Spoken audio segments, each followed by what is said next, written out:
Sometimes a show needs an intro.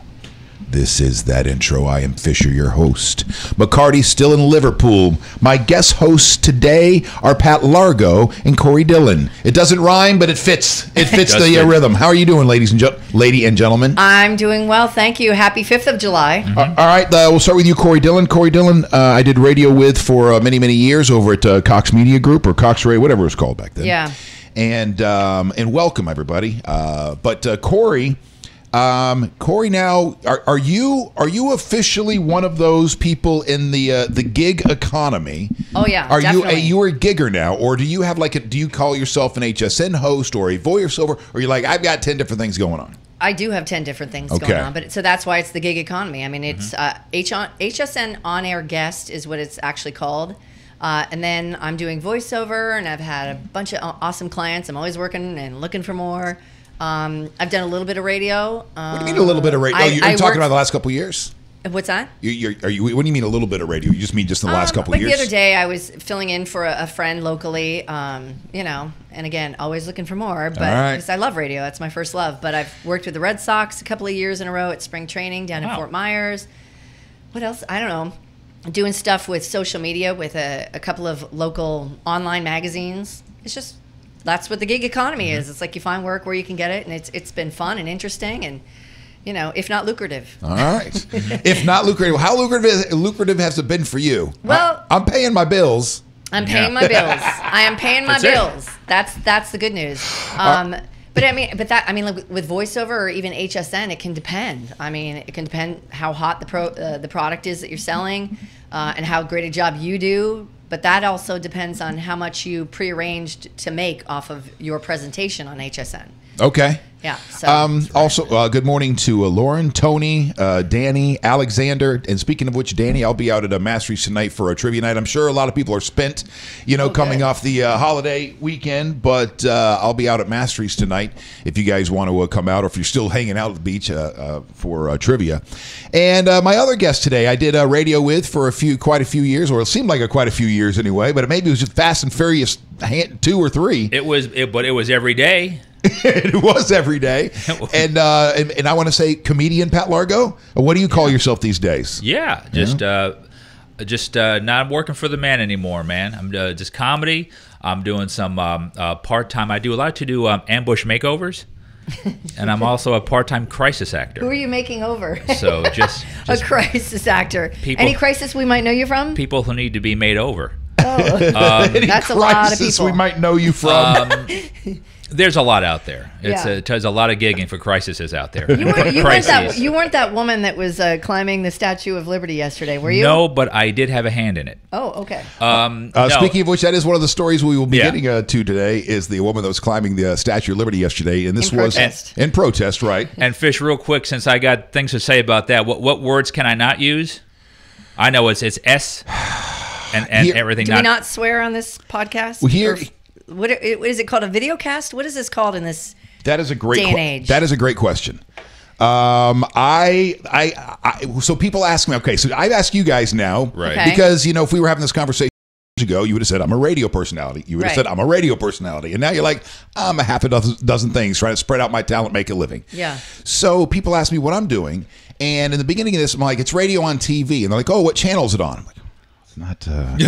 streaming. Yeah, but you know TV. what? That's the way things are going, I mean, look at everybody that is on the radio or is on TV. They are on social media now more than they are on radio or TV, trying to get you to come over to watch them or listen to them on radio or TV. So we got a few things that we want to talk about today. I pulled a couple of things up from the news. The Statue of Liberty woman is one of them. I do want to talk about the 4th yesterday and how your 4th was and all that good stuff. But I also want to talk to both Pat and Corey today because I somewhere along the way have developed an aversion, and I don't know if it's a phobia, but almost this aversion to social media. And it's not that I can't go on my phone and look at it, but when I go to post stuff, something happens in my brain and it shuts me down, and I effing hate it, and it's hard for me to get over. But I'm not. I don't have the luxury. You know, if I had the gig that I once had, you could come in and be I take that back, because those gigs aren't there anymore.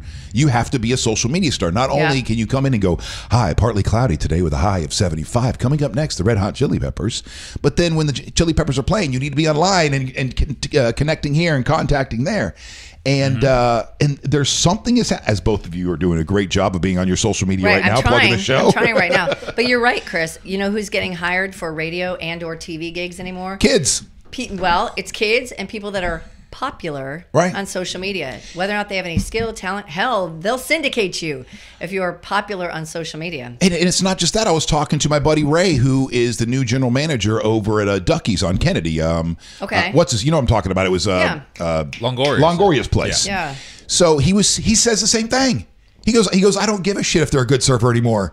He goes, crazy. I want somebody in here who's an adequate server, but is on her or his social media going, hey, this is where I work now, and they've got their thousands of followers that'll follow anywhere. Greg Wolf, how you doing, buddy? It's good to see you. Oh, hey, Greg. Adam, Nikki, crisis actor, LOL. It's true. That's classic. All right, so we'll talk about a couple of these things today. But first, I want to say thank you so much to Single Source Insurance for being a part of the Wake.Show in the first 15 minutes of the Wake.Show. Single Source Insurance, the next time you need a quote, give them a call. And be rest assured that when you need them, hopefully you won't, but when you do, you're going to pick up the phone, you're going to call, and you go, oh, I feel like a human. I feel like somebody on the other side actually cares about the dilemma I'm in right now. Not at some call center halfway around the world going, yeah, whatever, press 1, press 2, now get the F out of here. So I'm pretty sure that's the word for word, verbatim, the copy that they gave me when we first signed on with Single Source Insurance. But give them a call today or track them down at singlesourceins.com. All right, Pat Largo, we'll start with you. What did you do yesterday? How was your 4th? How do you as a kid, did you traditionally celebrate a certain way? Your family? I think we did fireworks. I wasn't a fireworks kid. I still wasn't. What is a fireworks kid? I have a question. Yeah. No. I never. I mean, well, just kids love blowing stuff up, and my friends in the neighborhood growing up, they loved blowing stuff up. I just never. I didn't want to hold a sparkler. I was not into it. I just wasn't into it. I like watching the stuff blow up, and like the fireworks and the noises. Loved it. Didn't care to light a cherry bomb. I didn't care. A friend of mine may or may not have had an accident when we were a kid. Yeah, you were more attached to your 10 fingers. I really enjoyed my digits. Yeah.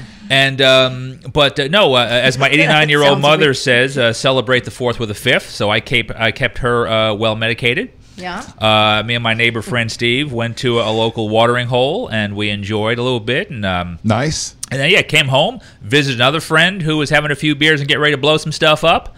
And that was it, man. And I live in Newport Richey. I don't want to brag or anything. Oh, okay. We're getting to the bottom of it now. I mean, I'm in Pasco County, so you got to dumb things down for me a little bit. But for some reason, it was suspiciously quiet the last few days, including last night. Like, normally we go into 1, 2 o'clock in the morning, and you hear like you're in downtown Beirut. Right. This was stopped. 11:30 was the last boom, and I was waiting for it, and the smoke cleared, and it looked like the end of the purge. And that was it. Well, I'm like, wow, Newport Richey. Is there such a thing as a redneck firecracker? I bet you there is. Yeah, it's a gun. It's a gun. It's a gun. Yeah. It's a shotgun. Yeah. That's a redneck firecracker. People forget that the bullets come down fast as when they went up. Some poor schlep got shot around here over the weekend again. Same thing. Yeah, they shoot things in the air and they land in people. Right. It's That's crazy. What they do. Yeah. What goes up must come down. Totally. Well, the fireworks down by me in St. Petersburg got canceled. As they did in Tampa, too, I hear. Yeah, a couple of them. Well, this was this was a technical difficulty, I guess, in St. Petersburg. I don't know if in Tampa it was something different. Yikes. But yeah, some technical difficulty, so they didn't light those bad boys off. I saw plenty of fireworks, though, last night. I mean, I guess Gulfport is going to have theirs tonight. Okay. For whatever reason. Yeah, I mean, listen, ask Roxy or Joey, my little Yorkies, about fireworks in St. Pete last night. There were plenty down in South St. Pete. Some big booms. Where I'm from, Bellevue, Washington, technically, which is across it's kind of like Tampa to St. Pete. Bellevue is to Seattle, right? And Bill Gates, of course, lives in Bellevue. Okay. And he actually lights off his own fireworks every year. He has his own fireworks display. He used to be Probably very a $50,000 or $100,000 display. Yeah, it's like he's like whatever. I don't care. I want to be that rich. I think I want to be that rich one day, where I can just I can launch. I can have a $50,000 firework display every single year. Yeah, I think I could think of better things, but I mean, if you want to, go ahead. No, I'm saying so rich. Yeah. That I have that much extra money. That's what I mean. Not just I have 50 extra grand and that's what I'm going to blow it on. It was probably lighting the fuses with the $100 bills. Well, you've been wifed up, but Pat still has a chance. Maybe we could get him on The Bachelor. And they do fireworks all the time on that show. Yeah, Patrick, what do you think? It's all fake news. No, man, Rhea, come on. You guys watch? I've never watched The Bachelor. I have whatever lies you have too. I've never seen an episode. You haven't either? Never seen an episode. Your wife never made you sit down and watch The Bachelor? Well, these concepts are so questionable to me. I mean, so what do? You meet someone and you get... Is it you get married at the end of the show? No, or you something? get engaged. I have watched that episode. I have watched that show. Married at First Sight. Yeah. Oh Jesus. I think there's only like one or two of them I think that are still together, but it's. A couple of them. Oh no, wait. There was. Oh geez, no wait. What? I saw the one where they were coming out of prison. What? And one guy lives here in Clearwater or in Tampa. Coming out of prison. Yeah, so I thought these people were vetted, and they're matched by a they were sociologist or psychologist out of Seattle and the University of Washington. Actually, the one that the series that I saw was not matched or Love at First Sight. It was Locked Up Abroad. No, that's a different one. Oh yeah, that's totally different. I forget if my wife, if she is here, she'll be able to. But anyway, So anyway, this is the show. So it's the same thing as Love at First Sight, except that the other people are behind bars. And then they finally get out and get together. Jail love. Yeah, and supposed to get married from that point forward. Ain't no love like when they are locked up. But there's this. You know where they are at all times. There's this one dude, right? So it was a really weird show. I can't believe I'm getting ready to have this discussion. Yeah. Love After Lockup. That was. Oh my God. Love After Lockup. Thank you, honey. Oh wow, I haven't seen that. I couldn't believe that I got sucked into this show. And there was this dude, the guy that's from Tampa, right? Yeah. When I'm watching, so you're watching him talk and do the things, I'm like, oh my God, he's the one coming out of jail. And so this woman has fallen in love with him, and they're going to get married once he gets out and all this stuff. And once they get out, though, the cameras are going, and he doesn't do anything now that he said he was going to do. Now it's like he's got out, he's gotten into her life. This is shocking. And now he's just like, screw it, I don't give a damn. And he's like, you need to do this. He's like, nope, I'm not doing shit. But as you're watching, go, this guy, he seems like I don't know much about psychopaths. Yeah. But I know a lot about them, actually. Well, I've read a lot. I've worked with some. I've dated some. I know a lot. We're in the media, and allegedly there is a disproportionate number of us in the media that are psychopaths, come to find out. That's been verified, right? Well, I don't know in the end. Well, and I don't mean to make you feel bad, Pat, but speaking of psychopaths, I think even Lyle Menendez got married behind remember the Menendez brothers? Well, they were idols of mine. So, of course. No, I got the venom just building up. So eventually, I will explode and get married, and I'm sure it won't be behind bars. Have you ever been married? I've never, not technically. I don't think. Fisher, Chris, I'll let you comment. I don't know, man. I don't want to go down that path. I'll let you comment. I don't think. I need your wife present before I can, as an attorney, before I can say anything. Still, well, I'm not sure. I don't know. You got to tell me. I thought. Is it legal or is it like Mick Jagger? And you were never married. Oh, you were? You were married, weren't you? No. You don't think so? I feel very uncomfortable. Okay, we can. Okay. Let's talk about what I believe in, pro wrestling. Now, you can watch what you watch, but see, people get mad at me because I watch WWE, but you watch this love behind bars, these reality shows. What do you do? You do watch that? Wrestling? Yeah. It's one of the greatest stories on TV. Really? That and Jesus Christ Superstar. I dated a guy that used to watch wrestling, and I think he used to watch and this was before The Rock got, big outside of wrestling, but he kind of looked like The Rock. Oh, really? He was half Samoan, and his dad was in the American military. So you know how that works out. With that guy. Loving Guam. So Becky Joe says psychopath or sociopath. Man, I don't know. I've looked up both, and I'm still not quite 100% sure the difference between the two. I think psychopath is the charismatic person that can be a leader, right? But they have no empathy, and they can be charming and this and this and this. But if stuff goes south, then that switch flips, and there ain't no stopping them because they don't have any empathy for people who don't give a shit. I've worked with that guy. I think, and we all know him. I also think being in the media, you have to have situational psychopathy, meaning simply you have to turn off the empathy. I mean, you guys have done television too, and radio, where you have to block out the real emotion of whatever story you're doing or the person you're talking to, interviewing, or whatever. And so to me, that I almost feel like that forces you out into that world when you have to disconnect the empathy like that. Well, they're both antisocial personality disorders, officially. While both of these disorders are the result of an interaction between genetic predispositions and environmental factors. Sure. Psychopathy is used when the underlying cause leans towards the hereditary. Oh, okay. So sociopath is the term used when the antisocial behavior is a result of a brain injury or negative sociological factors like parental neglect, delinquent some peers, kind of PTSD stuff. Yeah, belief system and upbringing. Okay. So one is like what did it say? I already forgot. So sociopath is the result of something that happened to you. Okay. Psychopath, something traumatic. That's hereditary. Your dad was probably a psycho too. What? Gotcha. Wow. Or mother. Everyone blames their mother, right? Exactly. Well, see, here's so as a layman, not as an expert, as a layman. Here's how I separate the two. The psychopath can operate out in public, in people, even be a leader, and people not know. The sociopath is the one that's hiding out in the swamp somewhere, who's planning on taking over the world or something like that. The Unabomber or any of those bombers. Right. All right. So how do we get? Oh yeah. So this love after lockup or whatever, locked up abroad. And that's a whole different thing. There's no love involved, right? No. In that show. Although Elliot says I've locked up abroad or two. That sounds like a Pat Largo joke. That's your clear case of a sociopath right there. That's right.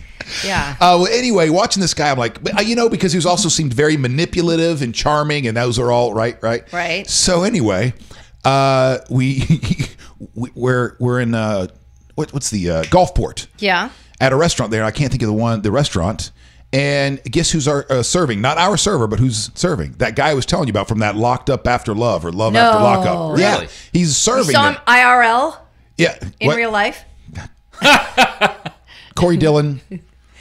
You stinking millennial, you. I know. He's a master with letters. I just want to be. Not really. So dude got a job. He's turning his life around. So anyway, he's a server, and so we're watching him throughout the night work his tables and whatnot, and finally we get a couple of drinks in us and get up enough nerve to go, wow, should we just go take a picture with him?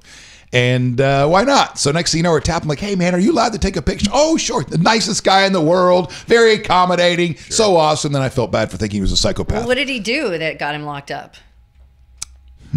I don't recall. I have a feeling it's probably not too violent or anything, or they probably would end up on television. Yeah. Wasn't like tweeting while black or something like how they like to say just being Corey, of a certain race is a crime. Tweeting while black? What the hell is that? I don't know. Have you seen people No, Corey, you're the one that keeps up with all the millennial stuff like you're supposed to. I know. I'm full of information today. It's a new reality show. Yeah. No. Tweeting while black. Well, I mean, there's been like different things afoot on Twitter and stuff like that. Like, I don't remember different hashtags. I feel bad for the psychopath getting on this show. He had to do time, right, with men in a prison, and then he comes out and has to date a woman. It's like, geez, can't he just get a goddamn break for a second? Just let him take a timeout. Let him call a 30-second TV timeout before he's got to deal with a relationship, and some girl just just can't wait to kill her to get right back to freaking prison again, where things are normal. Speaking of which, Pat Largo's got a comedy show coming up this Friday night where he does nothing but go off on minorities and women all night long. Not true at all. Where's your gig?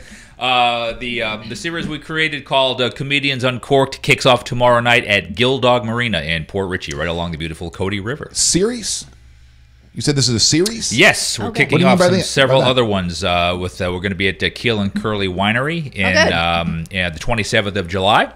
Working on a show in Gulfport / St. Pete coming up later this year, and a few other local venues in Pasco, and that should be hopefully getting back with me soon about doing stand up there. That's what I'm looking for because we're just local. This is local, and I love supporting local. So I mean, I just look for businesses and venues anywhere that has live bands. We can do comedy. All we need is just the speakers and a microphone, and that's it. What about some corporate stuff? Have you tried to get into that? As in doing comedy for warming up the corporate set. No, I have a good buddy of mine on Facebook who actually is the warm-up comic for The Daily Show. Oh, wow. Oh, really? Vince August, very funny guy. Wow. I'd love to get him down here. But I'm just saying, like, that might be another outlet, another way to make some money. No, it's totally. And in fact, I have a lot of friends who do that and cruise ship stuff. Yeah. I just have these ideas that I'm doing now. I will never say no to it, but I still don't know enough about or the connections to get to do corporate gigs. And I know corporate gigs especially is a lot of cleaner comics. And I could do that. That was my question. Yeah. My question is, can you? How much clean material do you have? I once went over 20 minutes on stage without saying any off-color word, and I didn't do it on purpose. I was just doing it. Right. And I told my cameraman at the time, I said, "Did I curse at all for this?" He goes, "No, you did great." And I said, then it went a little south after that for the next 30 minutes or so. Of course. But I mean, the corporate. So you got 20 minutes in you. Like who's your comedy? I remember seeing Seinfeld on 60 Minutes, I think it was, and he said his philosophy was that it's funnier to be subtle, like to dance around saying the word. Sure. You know what I mean? Because it's an easier way than in somebody's face. But I don't know, who's your comedy idol? Well, first off, with him, it's a whole artwork what they do. I mean, really, when it's a job. You really have to be. It's a craft, and it's not just like you said, just going up there thinking I got to tell a few off-color jokes and blah blah blah. Get some laughs. It's like a whole football plan when you're going in. Mm-hmm. Yeah, my idols, I mean, I go back in the day when I was a young kid watching Abbott and Costello to Bob Hope all the way up to now, and actually I want to thank Fisher because when we were at 97X and you were doing mornings on the Morning X, when you would go on vacation and I was doing middays, I would do mornings to fill in for you. So I would get to interview some comics I loved when they came in for the improv. So I got to, interview and hang out with David Tell, who I love David Tell. Non-sequitur, beautiful humor. Okay. The late, great Robert Schimmel, who actually laughed at one of my jokes. I always made sure on radio when I interviewed comics, I would never try to be funny at all. I would just interview them. Right. But let them shine. Yes. Well, because I would never want to embarrass myself. Right. I was never that, funny. And well, you don't have to be that funny. You just have to be that egotistical. That's how I got away with it. That's right. You just think you're funny. You don't have to be funny. No, you're right. It's the confidence. It's the confidence. Right. So I just said something. He set me up, and I said something, and he laughed, and he put his headsets on. He goes, "Well, that was funny." And I go, that made my life. Like that, Robert Schimmel just laughed at my joke. That's pretty damn cool. Do you have a moment like that, Corey? I mean, I don't know. I got caught up thinking about something somebody told me recently that people pay for confidence like that. Like you were just saying, that's what they're paying for. And again, we can go back to the whole thing about like if you need a job, nobody wants to hire you. You know what I mean? So it's like you have to go in there with confidence, not arrogance, not egotism, but like that confidence. It's like, I know what I'm doing. I'm feeling good about it. So what was the question? I forgot. So did you ever have a moment where you connected with somebody interviewed through radio where, instead of just you made them laugh or you made a point that made them go, oh, I never thought of it that way. Like you went, oh, wow, I just impressed so-and-so. Yeah, no, I mean, I used to do a podcast called Mouthful with my friend Carrie Mobley, who she's on HSN. She does a lot of home and gardening. She's just crazy. I just love her. She's I think she lives in like New Tampa or something like that. She's got 4 boys that all play baseball, I believe. Wow. And she's just a nut. She's dirtier than I am. No, I'm good. Somebody has to be. So when you make her laugh, you feel good when you make her laugh? No, like when we would have some of these comedians on, and now that I'm on the spot, I'm not awake enough to just come up with some of their names. But yeah, I mean, just a lot of these great comedians. Like even, oh God, see, I'll come back to me. I'll remember some names. I will, because I only asked you to add a comedians. Politeness. Because I wanted to get to my story. Oh, yes. Okay. See, again, this is ahead, where please. ego comes in. This is where so-called confidence comes in. You're the host. Okay. You're hosting. Okay. Yes. Host away. John Stewart. I made John Stewart laugh. Did you? Did you really? Yes, nice. I did. And it was on the phone, so it's, it's a little different. So there's no evidence of it? Yeah, I've got it on tape. You better believe it. Okay. Nice. But in the interview, just clipping right along, talking to him, and I go, and I have to, something to the effect of, I have to thank you for something. And he goes, what? I go, unleavened. And that was one of, first he cut me off. He was thinking, I go, you were one of the funniest things I ever saw. He cut me off and goes, Dazed and Confused, I think it was that he was in, or one of those. Uh-huh. And I go, no, for unleavened. And he goes, oh, that's awesome. That was one of his early stand-up. And I go, yeah, because I was during that episode that I learned something. I don't remember what I said exactly, but I learned something about whatever, right? Mm-hmm. And he goes, oh, you learned that unleavened bread was something about, yeast rising or something. I go, no, that's the night that I learned that Jews killed my Lord and Savior Jesus Christ and that you're all going to hell. Because my mom came in and caught me watching and he just started dying laughing on the phone. And it was one of those two that you're like, well, you don't know the guy. Right. And I know I've watched him enough to know that his comedy will go there easily. Yeah. But it's different because, because sometimes if you go down that path, it's like, hey, buddy, I don't know you. We're not making those kind of jokes together, Right. But he laughed and whatever. So that was a huge. Oh, so my point to this. I don't have a point. My tangent is going here now because fast forward to when Iglesias, what's his name? The big guy? Oh, Gabriel. Gabriel Iglesias? Fluffy. Yeah. Fluffy came by the studio. Oh, funny guy. Right? Well, I thought I had connected with him, and so he had set me up for something, and I said, well, of course they're going to treat you like that. You're Puerto Rican. They probably thought you stole something or something. I don't know. Something along those lines. Okay. And he did not think it was funny at all. And it probably, because it wasn't, I'm sure. Because he's Mexican. I've made some of these guys like Chris Kattan or whatever I had on my podcast. That was great.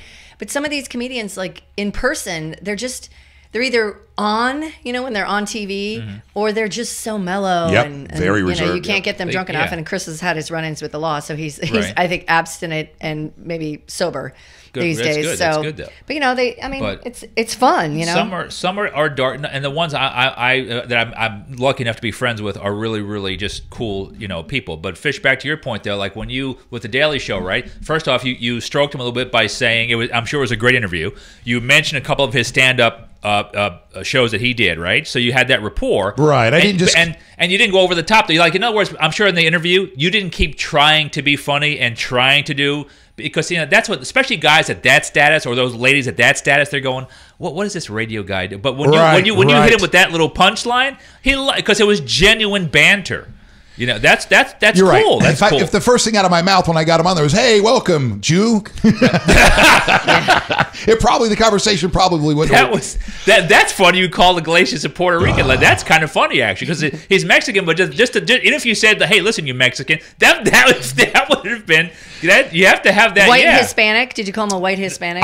Jesus. I don't remember exactly what I called him that day, but I do know that. He talked about me that night on stage because the listeners, did he? Yeah, the listeners called in the next day going, "Hey, he was going off on you about this idiot," and I was like, I deserved it, I really did. Oh man, because that's the thing, you guys were talking about interviews, and Pat was talking about how when he would interview people, so you would basically, you guys must have been you guys had some training somewhere. Don't try to be the interview, lay back and let that because I was never taught that, so I would try to connect with people and have this conversation. And didn't realize that I was playing out some weird psychological thing that I was trying to connect with the famous person in front of me, not be a good interview. Sure, those might have been some moments where some good interviews happened, but for the most part, it was kind of a hit or miss. Either I connected with the person that sounded good, or I didn't connect and it sounded like crap because I was trying to connect the whole time. Right. I mean, in other words, like the difference between trying to set them up for their jokes, right, or just like you said, have a conversation with them, right. Like, and maybe see if it comes out if they're naturally funny, which some of these guys aren't. It's delicate. I mean, I had a chance when I was at another radio station to hang out and interview Bill Burr. I love Bill Burr. Yeah. And I saw Bill Burr in the early 2000s when he was playing Side Splitters. When I got free, they called me up because I won free tickets. I said, "Who's the comic?" They go, this guy Bill Burr, like from Boston. He's kind of funny. Oh, man. And I get goosebumps talking about it because when I was at a local station, I had my briefcase with all my stuff in it. I was doing mornings with a briefcase? Yeah, I had a stupid briefcase. When I was with Big Rig on 98 Rock. Yeah. And I had it open, and it had the cover of Blender magazine, I think it was, with Dave Chappelle lighting up a $100 bill and lighting it on fire. That was when he walked away from the show. Wow, remember that back in the day? Yeah. And I saw Burr look down in my briefcase and see it. And you could tell he was uncomfortable because he was on the show doing some stuff. Yeah. And it helped him out being on Chappelle's show. Oh, I'm sure. And I said, "I'm sorry you saw that." I said, "Do you want it?" He goes, "I don't want to talk about it." I said, "I don't blame you." Because you could tell it was that mixed emotion of depression, and he was pissed because he was doing, he was on there making cameos and funny, and all of a sudden Chappelle said, "Screw this," and went off to Africa, and he just canceled the show, and It was a whole mishmash back then, but I was lucky, man. I love, and my always, like I said, I'm lucky to be friends with Larry the Cable Guy for 20 years from radio in Orlando. Dan Whitney's just what you see is what you get. He got his start in radio, didn't he? He was like, but yeah, he's from Nebraska, but he was a bellman at a hotel in Southwest Florida, West Palm Beach. Wow, I didn't know that. Yeah. He started doing the old Ron and Ron days. He was doing stuff on Ron and Ron. Yeah, I remember those. I remember listening to him on the radio back then. The commentary, he go, "What the hell is this, Russia? Well, I'm so mad I could just, poop a marble out of it." He would just do all these crazy things. Oh, that's right. Hey, crash. And it was one of those things too, because then of course radio ruins it. It does. Because as he's taken off, they're like, well, how can we capitalize on it? Well, we're going to have him on at 8:45 and 8:45 and 10:45 every single day or every whatever. Day. And he was doing multitudes of stations around the country doing that. Yeah, like writing bits for their But I mean, like you said, though, great guys. He is what you see on TV is what you get in person. You know? I had a chance when he was doing a show and hung out with him backstage again a couple of years ago. Him and Foxworthy were at Ruth Eckerd Hall. Okay. I called Jeff Foxworthy. I says, "Nice to meet you, Mr. Foxworthy." I called him Mr. Same thing.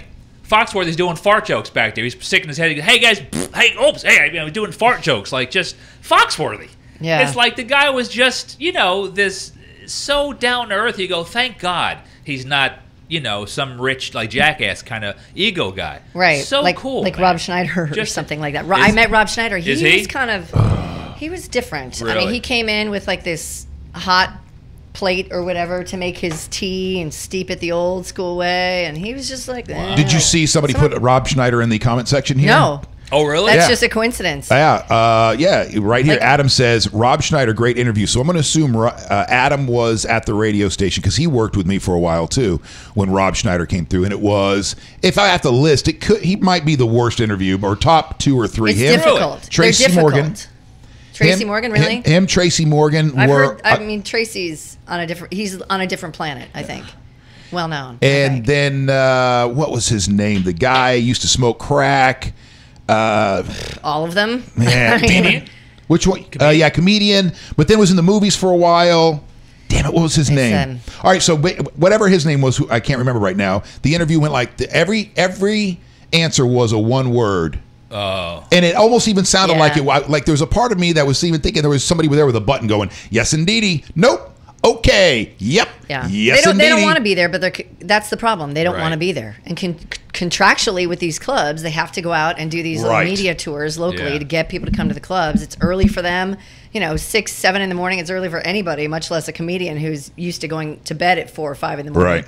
So it is what it is. But yeah, Rob. So you had your run-in with Rob Schneider. I mean, he didn't want to be there, and he was talking about it on the air. Like, I don't want to be here. This sucks. I don't remember exactly, but I mean, I don't know. A lot of these guys, like I said, they would come into a room with me and a couple of old guys, and they mostly were like, a lot of these guys were like young black comedians, and who do you think they wanted to talk to? Sure. So it just set up an interesting dynamic, and I don't know. It was fun. I met Aries Spears before he went on stage and exposed Bill Cosby. But he's, again, like, in the radio studio, he was like a super mellow guy. You know who exposed Cosby officially? Hannibal Buress.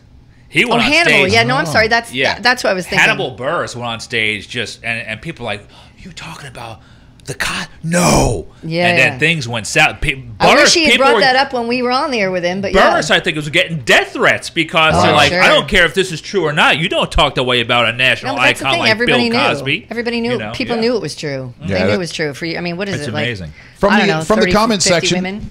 From the comment section, Sharon says, Pat, yes, I have a good friend, Lou Angel Wolf. Lou Angel Wolf, yes. Oh, yeah. He lives here but does local, and he travels. I call him my brother, and I've known him and his family for around 40 years. I guess a comedian as well. He's a comedian? Oh, I thought he was an artist. I worked with Lou at a very small place, the Comedy Library in Cape Coral or like a 3.5 hour drive away from here. We did that like sometime late last year. Okay. So I got to see Lou for the first time in a long time. Yeah. So he was headlining that night as a comedy. I think it's called the Comedy Library. Okay. Down in Southwest Florida.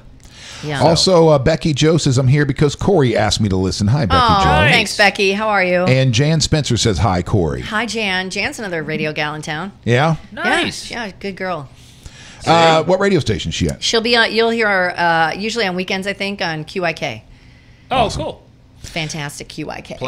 Playing Little Big Town. Country music. I've become I've adopted country music, or maybe it's adopted me. I don't know. I love it now. I'm digging it. I'm with you. This city girl now likes country music. Nice. Well, I was raised around it. Not just being from Ocoee, Florida. There was plenty of Hank. Yeah. But I'm from that era where things started to transition. And so transition. What do you mean by that word? I'm going to tell you. Okay. So in the mid '80s, we're going down to the little league fields, right? The baseball fields, and all the rednecks. And I don't mean that disparagingly, by the way. They're my friends. I mean my friends, the rednecks, would have their huge trucks, right? Huge trucks, huge tires, but by the late '80s, they would have put speaker systems in these trucks so that they can boom, boom, boom. And that's exactly what they did. Next to their Hank Williams Jr. tape would be their LL Cool J tape and their Beastie Boys tape. Right next to them, their Garth Brooks or whatever. And that was the era that I grew up in. Is we were listening to all that. So I feel like Fred Durst and that lot were probably came from a simple. Fred Durst is now like this big director, right? Wasn't it Travolta who's Fred Durst is directing movies now? He's directing one that I think Travolta has just wrapped up, and say what you want, Travolta was pimping this movie, or and it's not the latest one that just came out about the mafia, right, but which is panned universally. The Gotti one. Yeah, he just finished shooting this other movie though about, I think this guy Travolta plays a stalker, and he was asked like, who's the best director you've ever worked with? He's worked with Tarantino, everybody now, right? And he said Fred Durst was the best director he's ever worked with.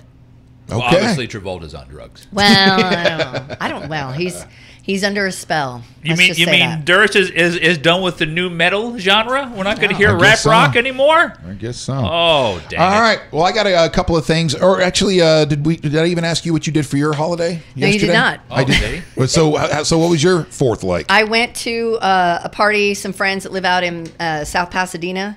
But the rain was coming and going, and so it was a pool party barbecue. There was almost an explosion at the barbecue. So the burgers were a little on the well done side, but I didn't mind. They were still edible, and I was hungry. Lots of good drinks, and like I said, I left. I don't know what time I left, about 10 o'clock, and of course on both sides of the bay the fireworks displays were canceled, but I still saw plenty of fireworks going off. It looked like Gulfport, but I guess that wasn't the big show, so I don't know. I'm going to show you the residuals of my day yesterday. Uh-oh. So here's the residuals from my day yesterday. What's that? This was my breakfast. What is it? That is a leftover hamburger with cheeseburger with bacon on. I don't know if my stomach is even ready for that now when it's lunchtime. With bacon on it, and that is buffalo chicken dip. That's buffalo chicken dick on top of it. Do chickens have dicks? I do not know. I'm a city girl. I've milked a cow once in my life, but I am uncertain as to the anatomy of a chicken. All right. So to answer your question earlier, Pat, about the censorship rules on this show, listen. We basically have said radio rules plus shit. Right. Radio rules plus shit is basically where we are here. Okay. I wanted to fight originally for radio rules plus shit for the host. So me, and if I invited a guest host, they would follow those rules. But if we had a true guest a comedian come through, right? I want them to be able to do whatever they feel like, that they're not on radio, that they're not on TV, that this is a place where they can come and, be themselves. But I guess we want this to be a little bit more palatable and marketable. So the F-bomb's off the table. And you see, I am pretty, I'm not saying I'm incredibly funny, but I can maintain cleanliness. Right. Not even once have I gotten close to even trying to say something really, really bad. Steve wants to know, Pat hitting the jug a lot. Is he cleansing for a colonoscopy? Good Lord. Yeah, that is. I didn't realize you had a full gallon of water sitting next to you. Are you offering, Steve? It'll take 30 seconds for him to reply, but we'll get back to it in a second. Because right now I have no... You're drinking one too. I'm now as of tomorrow, I guess this will be 1 week of me being the gallon a day club. Good. As long as you guys don't go the way that Dave Grohl went back when he was still living in the Seattle area and married to a gal that I was friends with back in the day. Well, he used to, he didn't want to get up from his drum kit, so there were bottles all around in his beautiful mansion. Oh, filled with urine. Basically, yes. Nice. Okay. I didn't see it personally, but I had it on very good authority because I knew people that... I met Dave Grohl at a birthday barbecue once. Actually, there was like 10 of us there. Wow. Yeah, this is when in his braided pigtails era. One of my favorite drummers. Oh yeah, no, he's great. Great musician. All right, 2 questions for you. Yeah. For both of you. One, is Nirvana overrated? No. Number 2, are the Foo Fighters overrated? No, I don't think so. Pat Largo? I love them. But who's rating them? I mean, what are you talking about? Well, like you see... awards or... I want to have this discussion because I'll see that too often. When you're going through message boards or Reddit or this and that, and then all of a sudden you'll see one of these things talking about how Kurt Cobain was overrated and Nirvana was overrated. He couldn't even play the guitar and all this kind of stuff. They ushered in an era. Right. I mean, come on. Right. That's the one thing when it comes to music and art, movies, you have to weigh them against the times they were made, and that's where the brilliance comes. Now, I guess there's a second brilliance. For those things that 100 years later are still as brilliant, I guess that is a different category, but you have to weigh all that art against the era that they were made. Yeah. And what was that, 1990? Yeah, 90. Smells like 1991. Smells like Teen Spirit. I remember watching MTV. Yeah. And thinking, never mind. Okay, I mean, that is a classic grunge song. Now Foo Fighters. Argument could be made. I like the way Foo Fighters started, which was literally just Dave Grohl playing everything. Dave Grohl was Foo Fighters. He played. Oh, there in the beginning, he went and played all the instruments in the studio? All the instruments. I didn't know all that. the instruments. He sang and played drums, the bass line, the guitar. He played everything. And laid it down, and then then got the band and Pat Smear and the gang, and thank God he's got Taylor Hawkins on drums now, one of my favorite drummers. Yeah, Taylor Hawkins used to play with Alanis Morissette, and that's when I first saw him in the mid-'90s playing. And you should be back in the radio, Pat. You just are a wealth of knowledge. It's a sickness. I've got another Dave Grohl story. But okay. Yeah. So when I knew him, he was married to this gal named Jennifer. That was his first wife, I believe. Mm-hmm. But the problem is she caught him not being very faithful, right? Peeing in a bottle. I think he had like a girlfriend that was in I don't remember the name of the band. It was like a girl duo band. And I think they Salt. It might have been. I don't know. I don't remember. But then he also had like another girlfriend. He wasn't exactly faithful to anybody, allegedly. And so when she caught him, obviously there was a divorce. They divorced, and we were in Montana, I think, a group of us with a radio station ski trip, and Jennifer was saying, she goes, at first I wasn't really going to go after his money, but after I heard the album, and I can't remember what song it was. It might have been Everlong. She said, now I want half. Yeah. Holy shit. Yeah, she got pissed because he pulled a Taylor Swift before Taylor Swift pulled Taylor Swift's, and wrote about their relationship. Yeah. And she got ticked. You don't want to tick off somebody, especially if you're going through a divorce with them. You don't want to tick off a female. But I got to tell you, true. And I got to tell you, if you want to capitalize on half of one song, Everlong, that song that's one of the greatest songs. Yeah. I forgot what big bands, what big artists said, I wish I wrote that song. Like really? It's good. Right. It was like some mega like a Mick Jagger or somebody. Like a big band or a big just solo artist said, I wish I wrote that. And that's like got to be the ultimate compliment. I wonder who other artists want to be right now. You think it's like Chance the Rapper or something, who I guess got engaged actually yesterday. Did he? Yeah. Right. I don't even know if he's signed to a label yet. Yeah, at a backyard barbecue, he was naked from the waist up and just had shorts on and got down on one knee. And proposed at to a backyard barbecue? At a backyard barbecue. That's the way it's done. Yeah. You don't need any pyrotechnics or. No. Well, Kendrick Lamar just won a Nobel Prize, for God's sake. I mean, Kendrick Lamar? Kendrick Lamar, yeah. Nobel Prize? Right? He won I don't know. Wasn't it a Nobel Prize? I must Google. Was he being humble? Or Pulitzer? Wait, am I Pulitzer? Maybe I don't know. Let me see. I will Google. One of those. Yeah, now I know we're at the end times.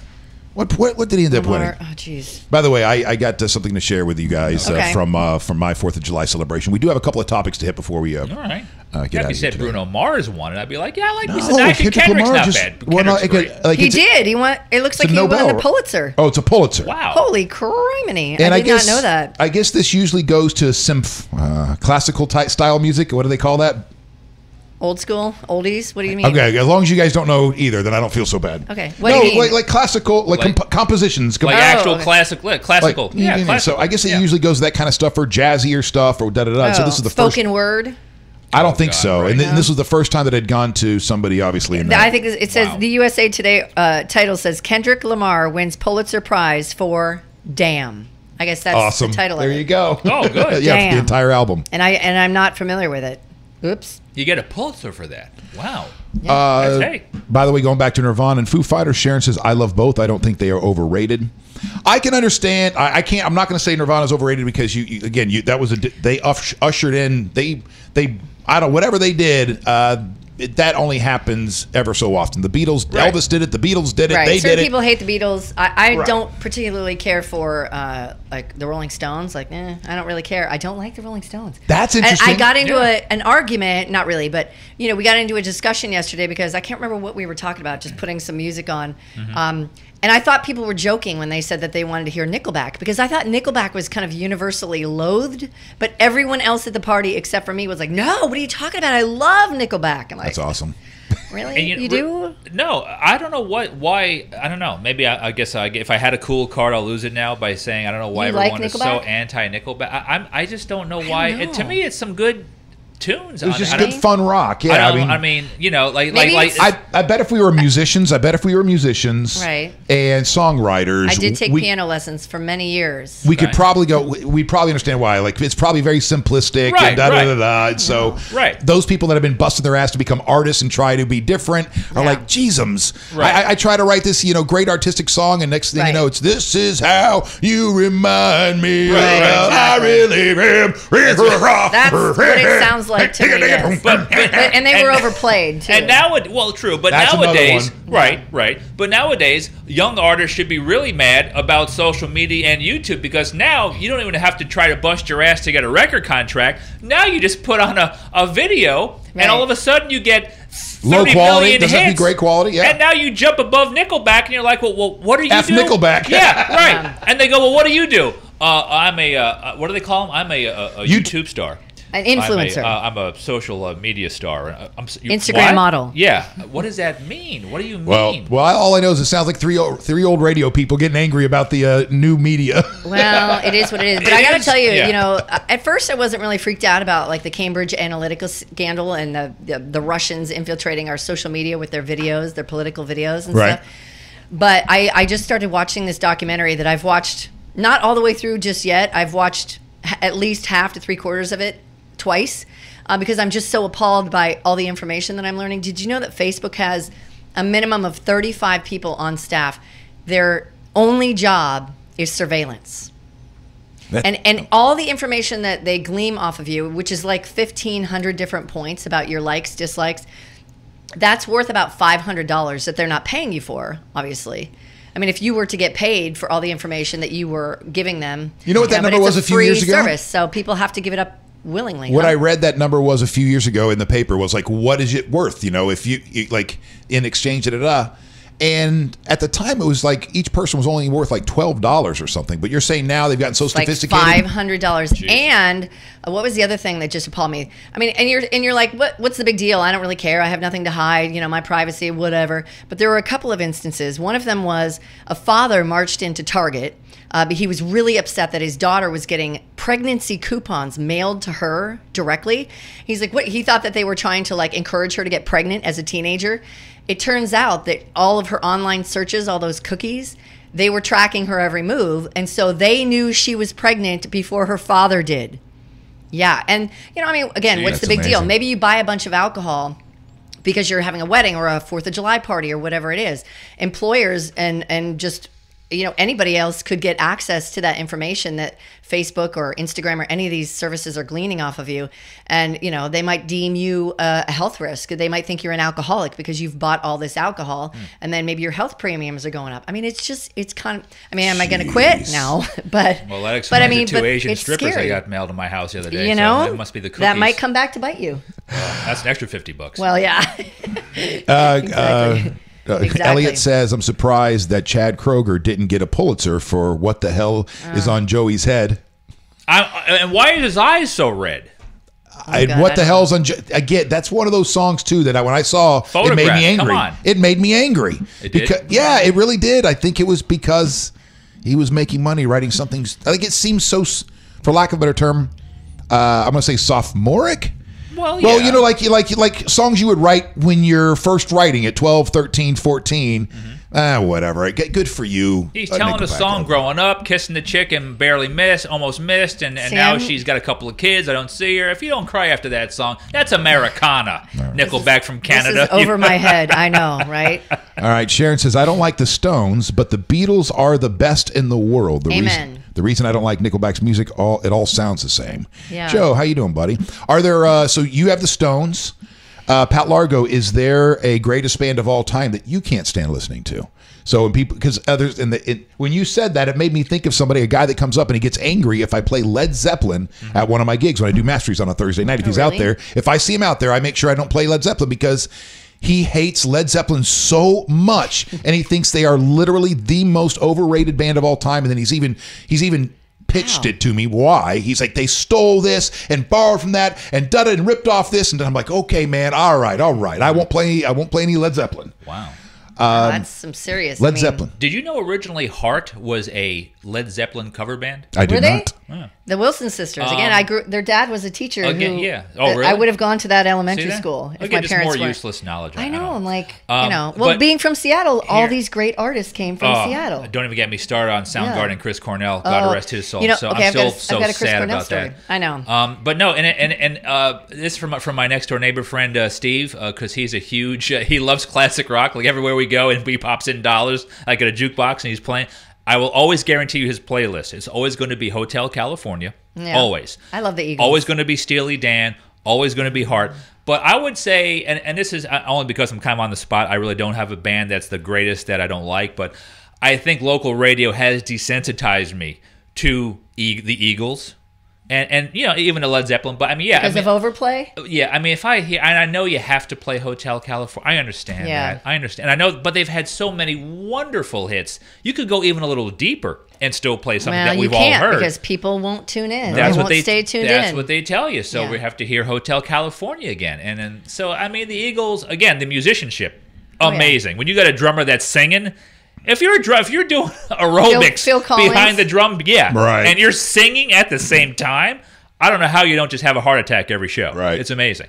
Phil Collins, stuff like that. So, but I would say the Eagles, just to say a band. I don't know. Adam, I was just gonna say, like years ago, probably 20-something years ago. Everyone knows what Chris Cornell looked like, right? Yeah. There's no denying it was Chris Cornell, really. But I was driving in West Seattle, where our beach is, one of our beaches, and I remember driving by this guy, and I wouldn't say we made eye contact, but he looked in my direction, and I was like, that was Chris Cornell. Oh my God, that was crazy. Spoon Man used to play in the Pike Place Market.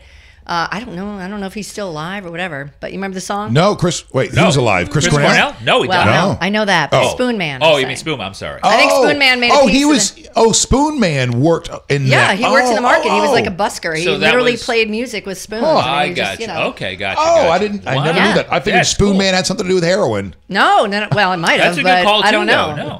I don't know, but there was actually a Spoon Man in the Pike Place Market that played. I would love to go visit the fish market or the fish restaurant that Cornell worked at when he was young. Which one? I don't know what it was. I forget. I read it a while ago. He worked like. Was he a fishmonger? He wasn't a monger. He was literally like a dishwasher and something else. And he would crank up the songs in the back, and they would hear him sing. So they were like, wow. And then so he would work there while doing some side stuff. He was like the John Gruden of Hooters. In a way, yeah. What a great show this has been. I tell you, that great voice. And I got to tell you, and you know what? Real quick, to go back to our Daytona days at the Crow. Okay, yeah. That's when Cornell came out with the solo CD. And Barbarella was such a great song. Was that, well, you know what my favorite one, and it still is, and I played it. Sun Shower. That song gives me chills. And the voice, I could cry right now. The voice, when he sings that, if you just look it up, Sun Shower, he talks about sweet sun shower, and that with that Cornell inflection and stuff. Oh my God, that song just makes me melt. Beautiful. He was brilliant. It was brilliant. There are some people that will never hear a voice like that again, like Freddie Mercury. You know what I mean? Right. Yeah. Genius. I think I love Queen. Queen is totally underrated, I think. Totally. I agree. Who's going to see that movie when it comes out? Freddie? Is it was it called Freddie or called Freddie Mercury? Is it called Queen? Maybe called Queen. I'm not sure what it's called. I think it might be called Freddie. I'm not sure, but I only say that just because we were talking about it. But real quick, Fish, I know for time purposes. No, we're good. I saw some people talking online about Cornell being overrated and Soundgarden, and they're like, Chris Cornell, yeah, he's like a good screamer, singer guy, and yeah, he could scream a little bit if he wanted to. But they're like, I've heard better.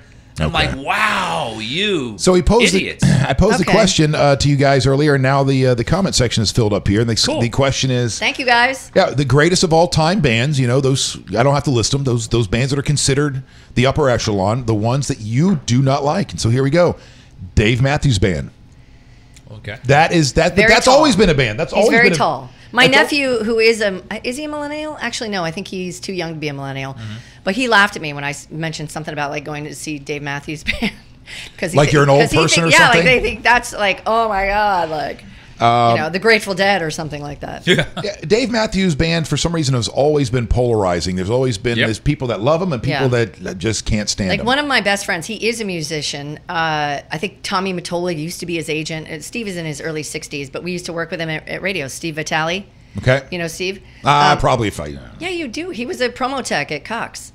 I'm sure I know him if I saw him. Well, he's been in a band. He plays all the time. He plays with a band called Bus Full of Monkeys out at the beaches and all over Tampa Bay now. But he hates my most favorite band, which is U2. He's just like, ugh. He thinks they're totally overrated. I'm like, curses. That's a tough one. I mean, U2, man. I mean, my God. U2? No, well, she was just saying U2. I mean, if you've been around for almost 40 years or whatever, man, and you're making at least record after record, and people are buying it, and you sound good, and it sounds good, and it's a 4-man band, and you got, I mean, it's kind of hard to be a hater. I mean, I don't know. I mean, I understand as you can't say they suck, right? Am I right? No, you just can't I agree, say you suck. Some people, but if you're younger, they think they do, but if you're younger, and then say your introduction to U2 is the stuff that he was releasing after like 1999 or something like that, right? Then you're like, okay, right? Because we grew up on them, and they automatically get a certain amount of respect, so they don't have to put out another, With or Without You, or like their last tour. That's what they did. Like at least that's what they did. They played all of their old hits, and that's beautiful. Yes. Yeah, it was great. So I got to see things like With or Without You in concert. Oh, I mean, Joshua Tree, come on. That was just... Or Bad or whatever it was. Like, it was amazing. That was a great that concert was almost exactly a year ago. It was pouring rain almost all day, and then it cleared up for showtime, and there was a double rainbow, people. Oh, I've got video and picture evidence of it. If you don't think Bono has a connection, he's connected with the Lord. Can I get an amen? Right? Yeah. Well, did you guys go to the show at the Ray J where the big claw thing?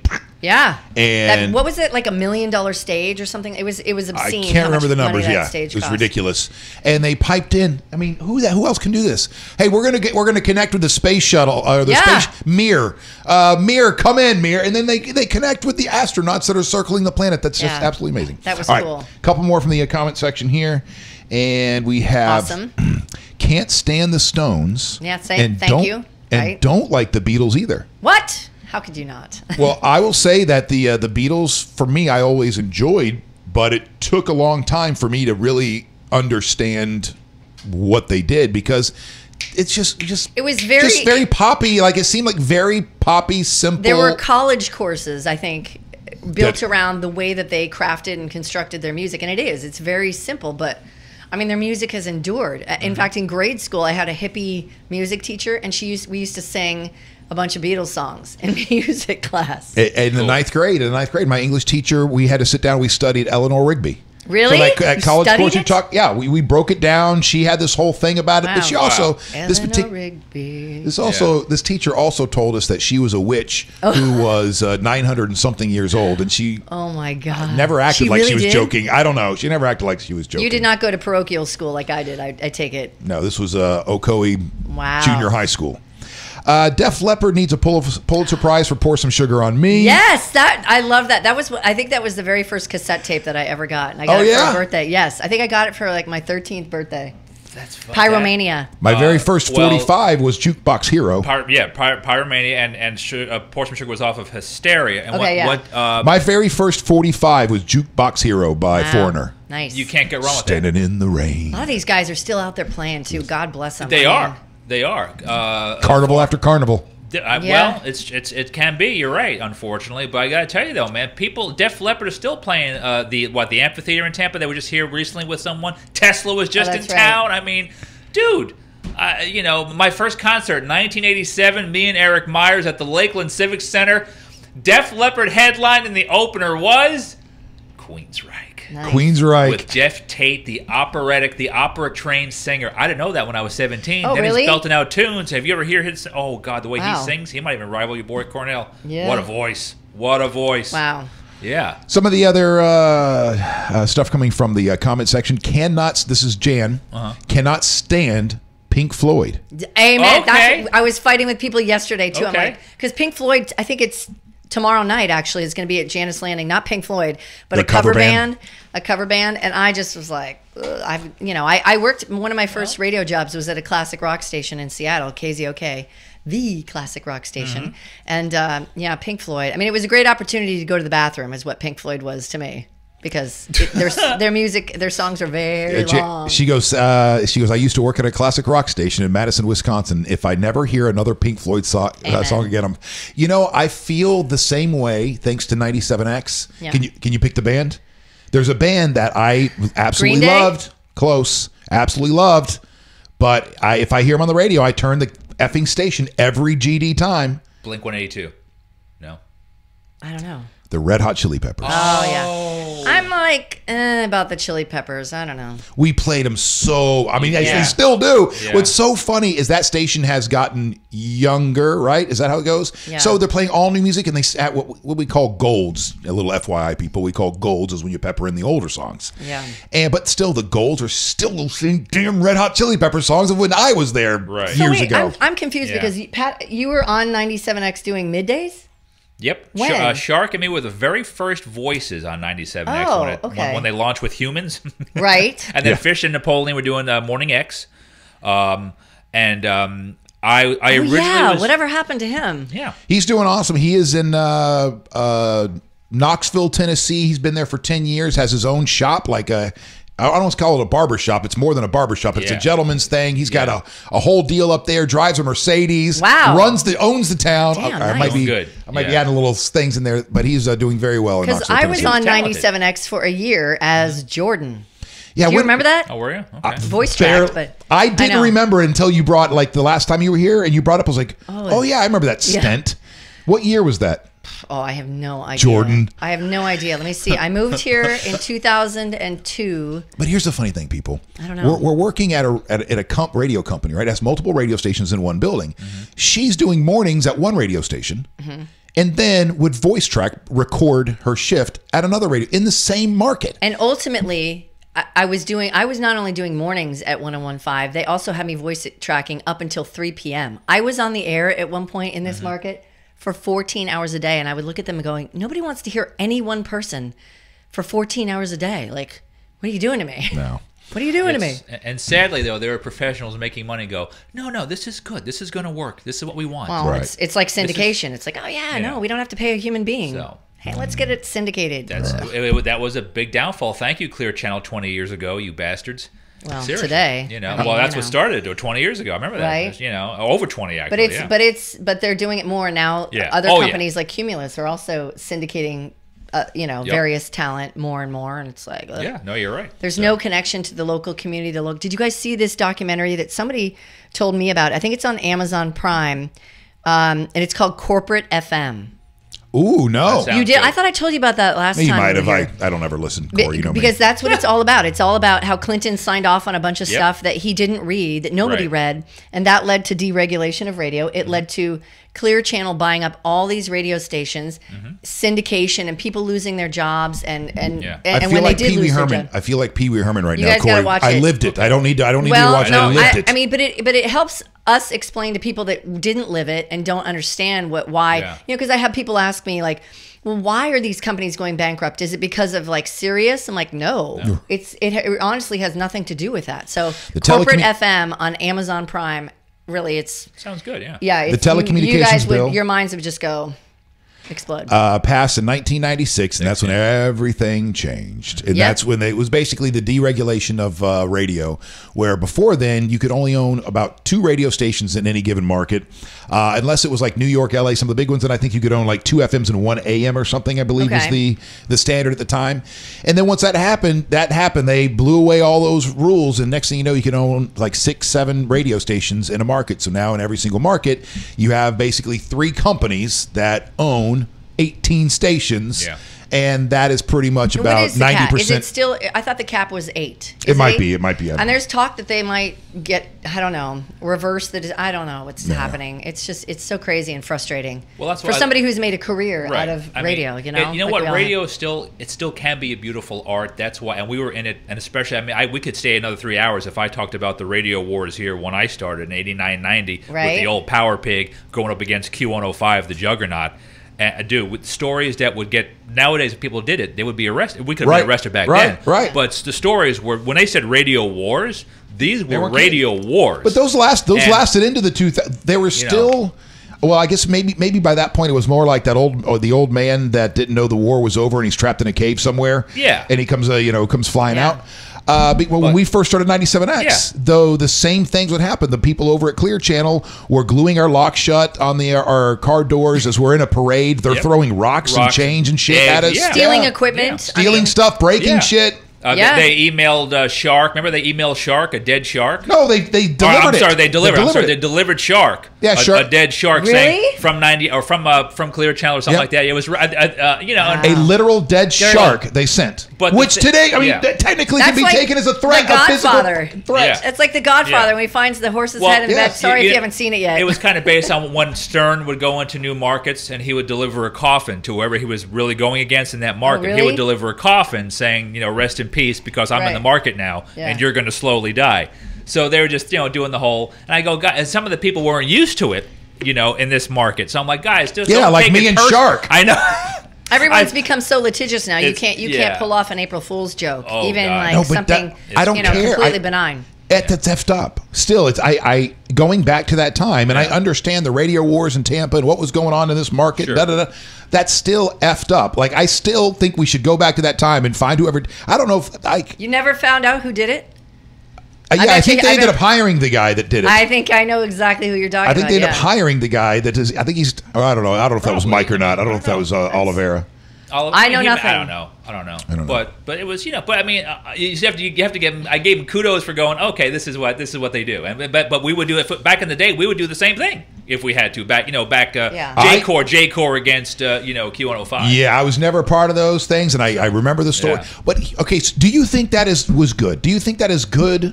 I know it was awesome to listen to the radio wars and stuff like that, but for humanity, for the advancement of civilization, don't those years have to be behind us? Like, you don't want to go back to those times, right? I mean, I don't know if we would ever get close to repeating something like that again, but I mean, I think now with this sterile type, kind of desensitizing radio that we have now. Like you said, you're right. So vanilla. I mean, and it's not local anymore. It's not local. So my whole point was, I hope we can get back to maybe something if they did rebuke some stuff, and we could get back to some maybe local stations in this market again, or they go, yeah, you know what, guys, radio sucks now. These corporations now, we got to cut you back now to 2 or 3 stations. That's it. We got to get some more revenue, more mom and pop stuff. If they could do that, it would be fun to listen to again, I think, for everyone, from young kids, up to people our age and beyond. Radio, folks, if you don't know, in the Tampa Bay area, Q105 was the #1 station in the country. Was it? With billing and ratings, and they were a juggernaut in the 70s into the 80s. With Mason Dixon, Cleveland Wheeler, Q105, the Scott Q Shannon. Morning Zoo, Scott Shannon. Yeah. My God, the late great Tremonti Watts. I mean, this was the station. The Power Pig came in. We took him down in 2 years or less. They were playing country music. Yeah, wow. That was a shocking event. And to be a part of it. Mark Chase told us when we did a parade, I think it was down Bayshore, and it was a Power Pig float. And people are coming out in droves with Power Pig shirts. The cheers were deafening, right? Right. And they were rock stars. Chase said something. He goes, remember this now, because this is not going to happen again. Yeah. And it was true. He goes, remember this now, because this is not going to happen again. Yeah. But what we did was historic. What did he mean by that? Because what we did was historic. What they did was historic. And like a radio station would never be that beloved right, to again, be that like, popular. yeah. There were talks about making a movie about how what the characters and everyone that had. Wow. The characters that came out of this station. I'm surprised they haven't. I mean, they made one about Howard. It would be, starring Howard. Of course, yeah, that was, But no, that was what he meant, was just enjoy this rock star sensation now, because at the end of the day, we're a radio station. We'll try to do different things than everyone else, but we're not going to be any This is just a stunt that we got lucky with. Yeah, we're not going to be any more popular than we are now, is what he was saying. Well, going back to those days, because that's the early 90s. Yeah. And I just started my radio career in 1992, and since I was from Central Florida, right, but Southwest Central Florida, I could pick up the signals coming out of Tampa, so I could pick up 93.3, the Power Pig back then. Yeah. And not only that, but as I advanced my career, every place that I went, or you'd go to a seminar, another part of the country, people were talking about the Power Pig here in Tampa. Right. And if you were a top 40 radio station anywhere else in the country, you would go, what are they doing in Tampa? We're going to do the same thing here. Right. Everybody was following the lead of that radio station. station. It's kind of like Z100 in New York is today. Yeah. Or, I guess Kiss FM in LA. Yeah, no, totally. Like I said, who thought about this? We're going to have our voice guy, Bumper Morgan, right, from Tennessee, right? He had this, the Power Pig, this voice from hell, right? And he'd go, Power 93, the Power Pig. Hey, Q105 is playing commercials. If you don't believe us, we'll wait. Go check them out. We would have dead air on purpose. That's crazy. For you to flip over. That's for crazy. You to flip That's over insane. And listen to them playing a car commercial, and he'd come back and go, we told you, Power 93. And we go into Bobby Brown or go into Vanilla Ice or where we were playing. You know what I'm saying? Like, they would trash them on the air and say, Mason Dixon's doing this. Where we would trash people. That would have to be against the law now, like a defamation or something, right? It's just it's changed so much. But to watch as a 20-year-old kid going, this is what radio. This is the greatest thing I've ever been a part of in my whole entire life. Right. This is, so but now it was a it's great shifted time. To social media stars or influencers. All right, let's get a couple of comments here. Now we've been talking here. Okay, the voice tracking. All right, a couple. Corey, this is why I love you. Oh. That is coming from Jan. Oh, Adam, hi, Jan. I remember voice tracking Point while doing my midday shift on X. Very annoying. That was Adam. All while keeping Magic running on time. Yeah. It's a circus. It was crazy. Yep. Yeah. But that's what radio's become. You guys all know that. It's like you don't have just one job anymore. No. You have to have 2 or 3 jobs anymore to survive.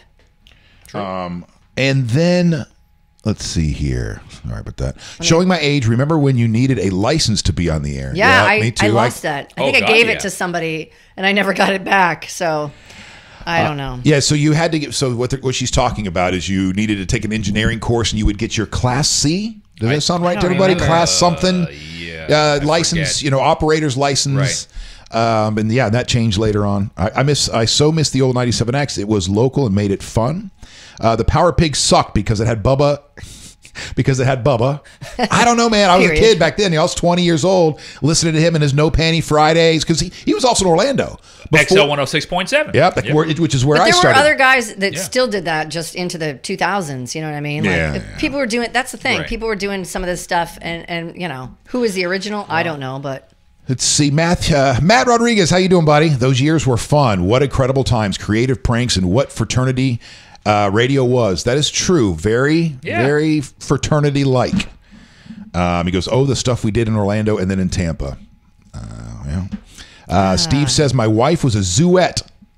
And so I guess that's what they call the morning zoo here in Tampa, called the female listeners, zooettes, I would imagine. Yeah, I don't know. I do not Back in the day? That's the zoette. I don't know. See, it makes me sad when somebody like Elliot Hoops says, I haven't turned on local radio in years. No. Between Spotify, Sirius, and podcasts, what's the point? Well, yeah. Until we get back on, there is no point. Just kidding. Well, actually, I'm not kidding. Toby says, preach, Corey. 14 jobs these days. Yeah. 14 jobs. 14 hats you're wearing. And the pay has come down, by the way. Everyone thinks, you make a lot of money or whatever, and maybe you do. But, some jobs I got raises every year. Some jobs I never got a raise at all. in the entire time I was there. Yeah. And now you're gigging. Some jobs wanted my personal passwords to my social media, and I said, no, you can't have those. Sorry. All right, so I'd like to play a little something from my 4th of July for you, and then we'll hit a couple of topics and get you guys out of here. We'll just run through some of the headlines that I pulled off for today.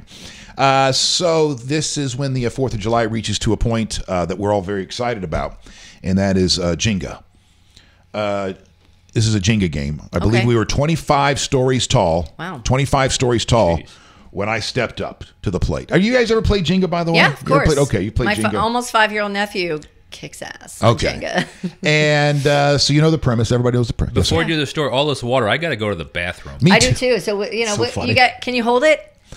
All right, we won't get to the headlines. How about this? We won't get to the headlines. No, do everything. I got to pee too. Do you really? Yes. Could we let's go for a quick, put on a Pink Floyd album. No. You boys are always going to the bathroom together. What's up with that? Okay, no, let's do it. We got everything. All right, here we go. Wouldn't stare at us too hard. It's about to go. This was like... How many beers had you had at this point, Chris? 0, because I'm in ketosis. I had a lot of tequila, though. Oh, okay. A lot of and my medicine. I should have quantified that, I suppose. Look at this. Let's see your skill. All right, are we going to get kicked off because of the music in the background? Oh, God, I hope not. What if we're talking and messing it up? I don't know. I know Facebook will rip your videos or anything you put up if there's copyrighted music in the background. But I think as long as you keep talking over it like this, you're good. I don't know. So why don't you narrate this? Give us a play. All right, so ladies and gentlemen, look how I made it. Look at this amazing moment. And it was leaning a little bit to the right. And as I put the brick on top, it started to lean a little bit more. This is not a two-handed And I didn't know the rules. I didn't know, like, hey, like, does this count? The next person has to run up there? Ignorance of the law is no excuse. Day ruined right there. How were you penalized? Or shall I say penalized? So what, did I just get jingled? What just happened? I'm not sure what happens in that moment, but whatever happened. That was sad. It was sad. Wow. That is sad. And day ruin, you know. No, okay. I mean, I don't know, you know, what if you're better at that if you're sober or not. I tried my first pickleback shot yesterday. Delicious. Yeah, it wasn't bad actually. I did a baby shot because I can't mix any kind of alcohol anymore, and you know, survive. Oh, Zouette was the eye candy at the local remote gigs. Oh well, some stations like now they're gone, but there was the Loop in Chicago had a rock girl. Okay. You know, and KISW I think in Seattle still does. All right. But like the Loop, and I know that this woman made 6 figures. As a rock girl for the radio station. That's it. I mean, she's on calendar. She comes. She comes to remotes. I know, crazy. Really, you can't even hold it. Never come back. Oh, okay. No, because I'm squirming in my chair too. I know. Well, I know we all are. We've been consuming. We've been rehydrating. Is what we've been doing. All right, real fast. We have police celebratory gunfire wounds Busch Gardens guest damages car in an apartment. Police gunfire? No. Oh, I thought you said from police. the police. You're right. Police : or semicolon. Celebratory gunfire. Oh, I see. All right. I see. This story comes from the police. Hot dog eating champion Joey Chestnut sets a new world record at 74 hot dogs. That's sick. I read that's something like, was it? I tweeted about it. It was something like 22,000 calories. Oh, 22,200 calories that he consumed. I wonder what his doctor, seriously, like, I wonder what that does to a human being. Actually, do you want to come over here and go through I'll go downstairs and go to the restroom too. You can just click on the tabs and no, I'm just kidding. I'm like, I will, but really? This is like crazy. It's up to you if you want to. Really? And then I'll run downstairs real quick and then come back. You have to go to the bathroom that badly too? Yes. All right. Okay, come over here. Switcheroo. Let me get my. Okay. Oh wait, the other 2 things are political. You don't want to talk about that. What? No, let me see. Or maybe you do. You got the. Well, maybe let's see. All right, so then just click here. We got the black Oregon lawmaker who's going door to door, and they call the cops on her. I don't know that story. Where's the? Okay, here's the mouse. Let me see. Statue of Liberty. Oh gosh, see, I'm already screwing things up. These guys. Oh, you're using the wrong mouse. Oh, yeah. No, I've got it now. Let's see, viral video. Those teens and their viral videos. Teen attacked at Whataburger for wearing "Make America Great Again" hat. Oh, come on. I mean, that's nothing new, right? People attacked for what they're wearing. Really? I mean, okay. Although I can remember a trip to Ireland where I wasn't attacked, but I was made fun of because I was wearing a baseball hat, and that's not very popular in Ireland for women to be wearing baseball hats. It's very Americana. Some guy just said, nice capper. And then somebody flicked a cigarette at me in a pub in Ireland, and I think I felt the sting of that. That's just crazy. But yeah, this Joey Chestnut, Joey is the nicest guy, but seriously, I worry about this kid's health. Don't you? 22,200 calories? That is insane.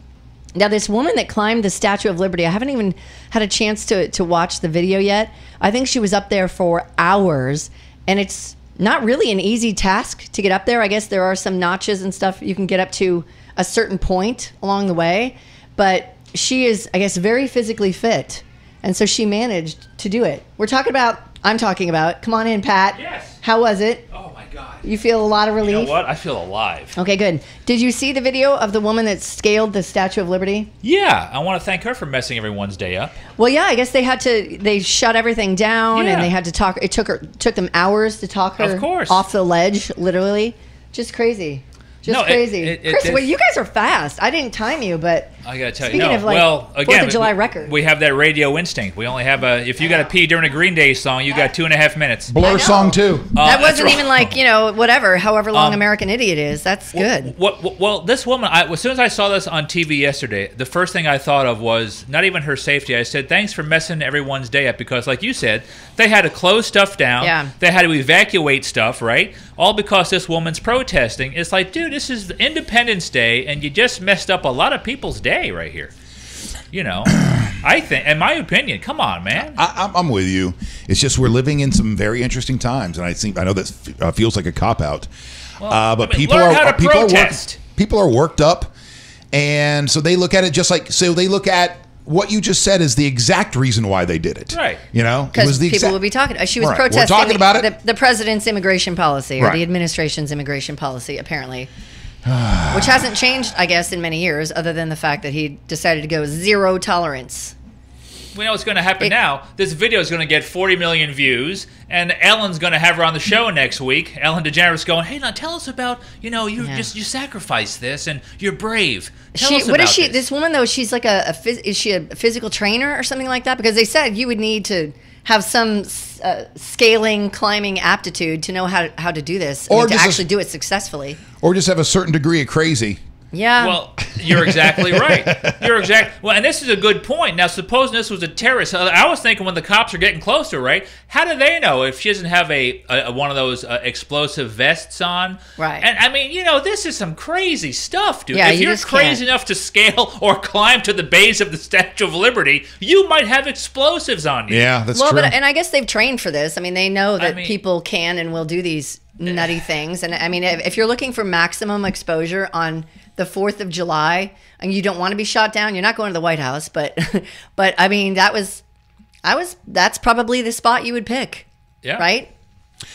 That you don't end up getting shot? Well, yeah, that you don't end up getting shot with maximum exposure. I don't know. You can check in on social media like, hey, woohoo, look at me. It's just, I feel like here's the reason why you see a little trepidation in my face. Okay. Because I feel like if I start talking, then we're going to go down a path. We're going to go down a political path and start talking about immigration in general. And I've done that. and what's happening right now too, where now people are saying man, I do not like what happened on the board. I do not like that we split up the families the way we're splitting them up. I hope we get this thing resolved quickly and figure out what we really need to do about immigration. Moving forward. Right. But now those open border people have found some momentum, and so now we want to disband ICE. And go down this, because that's what she wants. That's part of her protest, is she wants to abolish ICE. I think the world is only getting more dangerous. I mean, yes, people need to come across legally and everything, but I understand not everyone is in the same situation or circumstance to be able to do that. But still, and they're not able to claim asylum anymore. That excuse is no longer valid. No, I'm not going to go down this path. I know. Because we'll start Should talking we talk about puppies and ice cream? Yeah, let's see what. There's another one. Damn it. I'm going down this path. Is this the one I was talking about? The hat? Oh, you already touched on this? Briefly, but I just think it's hilarious that people, want to come down on you for But it's whatever you're wearing. It's not hilarious. I'm not even the biggest fan of that movement. You'll never see me in a MAGA hat.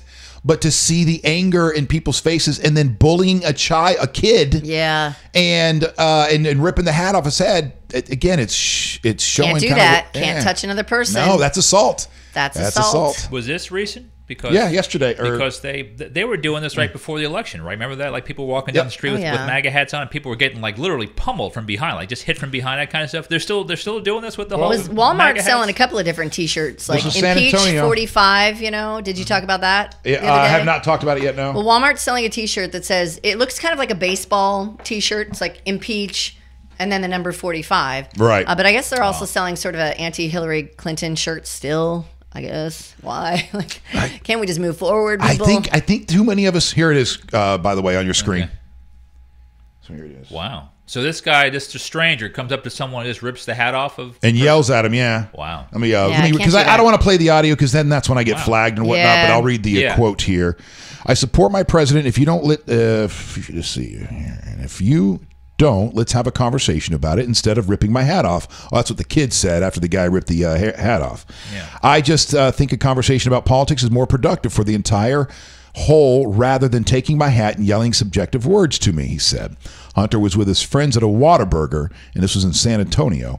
Quote, I don't think it was going to generate the amount. So anyway, the kid's right. What a great awareness that the kid had, too. It's like, hey, listen, buddy, if you don't agree with this, sit down in front of me. Yeah. I'll grab a burger and sit down and we'll talk about it.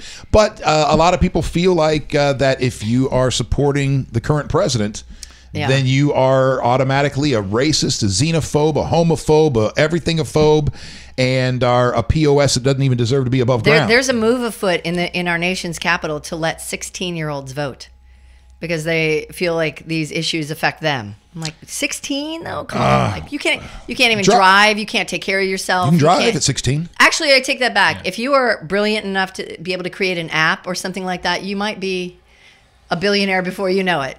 You know, I mean, I'm just saying most 16-year-olds couldn't even possibly make enough money to support themselves. So this guy rips the guy's hat. I agree with you, Corey, about so he takes the guy's hat off and walks away with it. So didn't he just steal a hat? Yeah. Is that also against the? Yeah. Well, possession is 9/10 of the law, so I don't know. And it's on video. It's on. I mean, that's just a police report has been filed. Okay. And I don't. I pulled off this story earlier today, so I don't know if they've gotten the guy or what's going to happen. But a police report has been filed. And it's like anything. You know how they say, like, after 9/11, right? After anything bad happens, they go, now you can't just stay in your house, right? You got. That's what. You got to go out and spend money. That's what makes them win, right? You got to live your life. But when you see stuff like this, and I'll be honest with you, I won't go as far as say paranoia, but every place I go into, any store, restaurant, I try to sit myself where there's a wall behind me so I could see everyone in front of me. That is paranoia.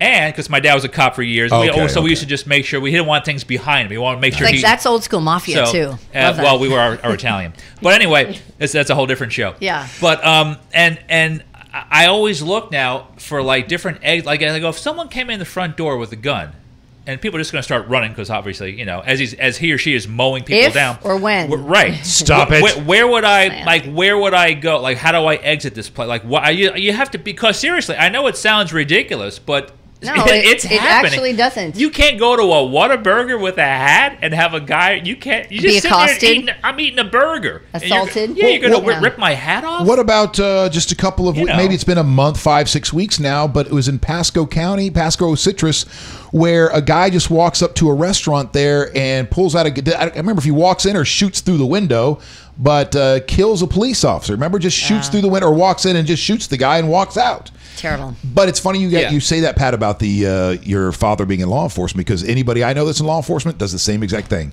They do not sit. They don't just walk in and find a place to sit. They're looking at exits. Some friends of mine from the military as well, same thing. They're looking at exits. They know where their exits are. They make sure that they're facing the door. They can see everybody. But to me, that is a certain amount of paranoia. Sure. I don't want my life. Even if they're right that it's the best way to do things, I don't want to have that in my head. I feel like then I'm living my life in a way that I don't want to live. If it goes down, it goes down. Then hopefully, it's like offensive driving versus defensive driving. Where do you want to be? No, I agree, Fish. You have to live your life like you said. If I get shot in the head at a red light right now, it's just supposed to happen that way. I can't be driving going, looking around me, go, he can. Well, have a don't gun. get involved in You any can't- road rage because, Right. again, Well, that's that too. And I guess Exactly. like horns are the number one. I saw that too. You saw that? Was it 2020 or something? I think the other I don't day. remember what I was watching, but I know what you're talking Like about. if you're using your horn, that is the number one way to make someone go crazy. Like if they've already got it in them and th're already experiencing road rage because they hate you because you're on their road, if you honk your horn at them the same day it happened to and me. they have a gun, yeah. The same scary. day I saw that story, it happened to me. Really? Yeah, we're coming off of St. Pete Beach. My wife was driving, and we're behind this truck, big F-350, one of those big, something like that. Beast. And F-2, one of those, and it has a swordfish. But the swordfish has been modified to look also like an assault rifle. So it's like an assault fish, sword rifle. One of those. And I kind of make some joke about, gee, what the F's wrong with people? God. And then within a matter of seconds, he's over one lane and then goes to run us off the road. And so what lane were you in? We were coming off the beach. I mean, were you in the passing lane, in other words? No. We're on that whatever that road is coming off of St. Pete Beach, and you can either split off and go off to 275 or come down onto 19. And so he realizes that he was in the lane for 275 and needs to get over where that's where we are. Yeah, the Bayway. Okay. So my wife honks the horn because he's running right into us. Right. It was very appropriate. It wasn't one of those, you're an ass. Hey, it was a defensive move on your wife's part, yeah. Yeah, you're about to like, hit hey, us. Honk, honk. Right. Over here. Next thing you know, fingers flying out the window. He's gunning it like, don't honk at me. I've got an assault rifle swordfish in the back. Yeah. Crazy.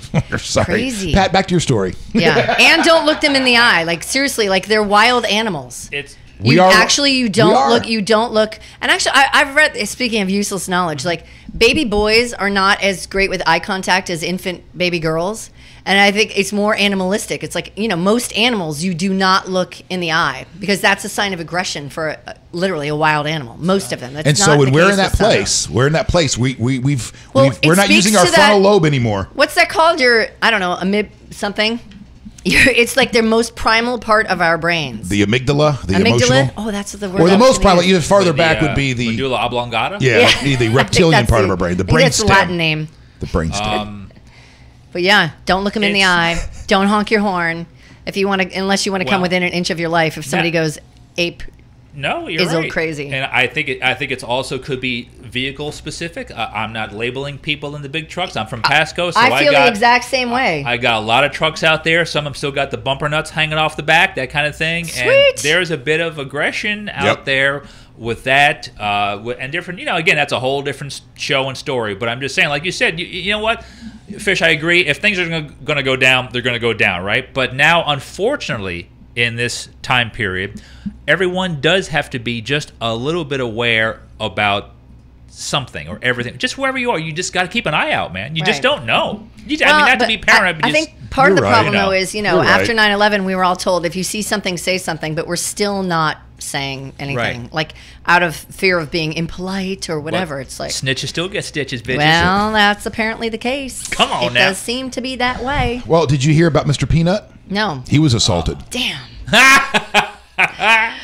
Thank you, Howard. Thank you, Howard, for that. I'm using that That's tomorrow night at Guild Dog. Howie's a friend of mine. He and his wife have a great son named Jake, and they have a foundation called Jacob's Touch, and it's all to benefit families raising kids with autism. Oh, nice. Cool. Yep. I think they've got a big golf tourney coming up. I want to say September. So, yeah, Jacob's Touch, if you want to check out their foundation. Nice. Well, tell him to look me up on Facebook on The Average Golfer Show, because we do all local stuff, so we'll pimp it on The Average Golfer Show. What's the name? Jacob's Touch. Jacob's. Okay, yeah. So, yeah. Todd says, Todd from Progressive Air System chimes in. He says, buy guns. There you go. Then you don't have to be just buy guns. I'll tell you what, I'm selling my house right now, and so I've had so many people coming through my house that it's made me a little crazy. Like so many strangers are there when I'm not there, and everything. That the other night the lights went out. I was going to bed, and I heard something. I was like, "What? What was that?" Like, because it was one of those things. You're like, that sounds like it was coming from within my house.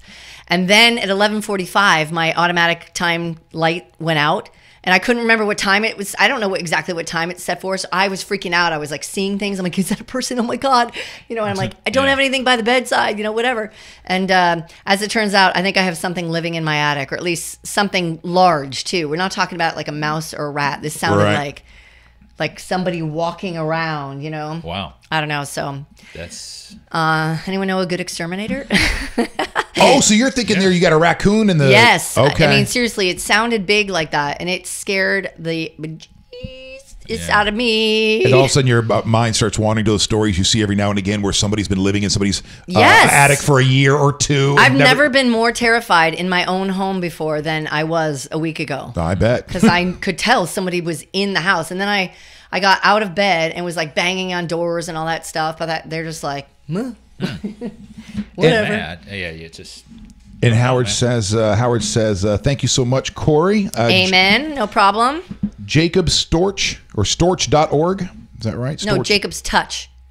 Okay. There it is. All right. Well, no, he corrected himself. Oh, okay. Jacobstouch.org. Yes, jacobstouch.org. I was like, cool. I'm like, how are you reading that? Is that one of those things like, there was a women's group here locally that, oh God, I'm going to forget what it is. But when the words are all together, it reads differently.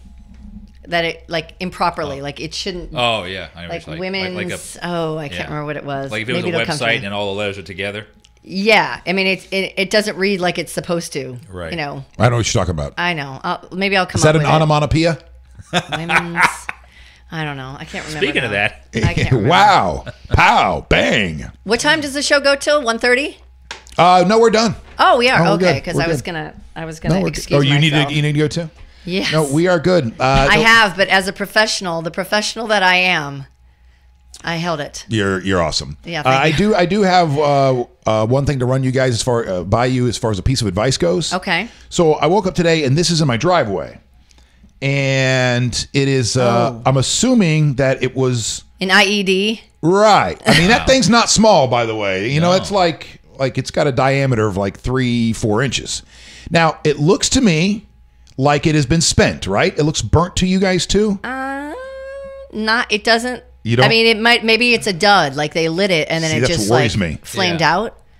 So I took another picture of this angle so you can see that there's been some charring over here. Right.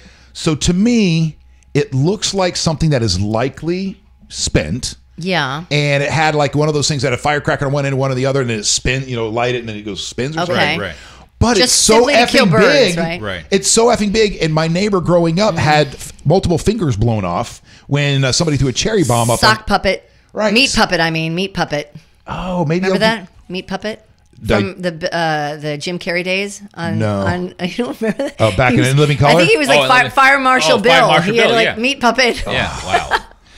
Well, maybe that's what I'll do is I'll put on just kind of an oven mitt and grab it and toss it. Oh, no. So what happened? Chris, Someone threw a cherry bomb at your friend? Oh, so growing up, it was my neighbor. We were little, and somebody was driving by in a car around this, 4th of July, and tossing out cherry bombs out the window. Well, as they got to our house, this guy really chunked one, and it got up into the carport where the kids were playing. Oh, so he, being the dad, reaches down, grabs it to throw it, and it blew off 3 of his fingers. God. Yeah, that happened to my brother too when he was like 12. It was just one of those like little firecrackers. I don't know what those are called. I mean, they're pretty like boring, benign. They just go little boom firecracker or whatever. But a big one like an M80 or no, just a regular old one. No, in high school, one of my classmates put an M80 in a toilet though. Yep. And they didn't find the culprit. He like confessed years later, and I think had to give the school like a $500 check or something like that. But my brother had one go off in his hand because they have a short fuse, literally.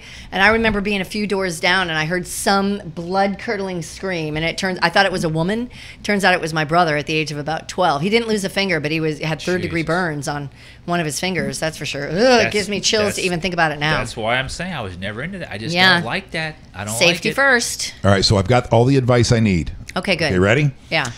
Elliot says this is called a ladybug. Okay. This is called a ladybug.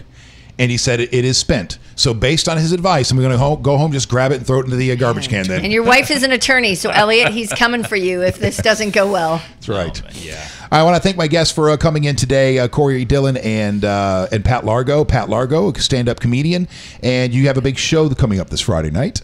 Yeah, tomorrow night, Gill Dog in Port Richey, me and Bill Osey and Ron Hortman. And if I can, real quick, like I said, with local businesses or venues, man, we're lucky enough to be booking some around the Tri-County area. So if you're interested, if you want to get a hold of me at patlargo.com or just on Facebook, Pat Largo, because we'd love to keep the series going. So awesome. And Corey Dillon, we can Chris. find all over the place, from HSN to the radio. Where do you want people to track you down? CoreyDillon.com. I mean, that's where all my social media accounts are linked. And, you know, if we're not on Facebook together or any of those social media accounts, let's hook up. I like that. All right. So thank you so much. Thank you guys. I want to thank this you. is fun. Yeah, I want to thank Corey. Thank you so much. I want to thank Chris Fisher for inviting me in again today. Absolutely. This is a good trio. I like this. This is good energy. I like this, guys. Yep, I Good agree. vibes. It's a lot of fun.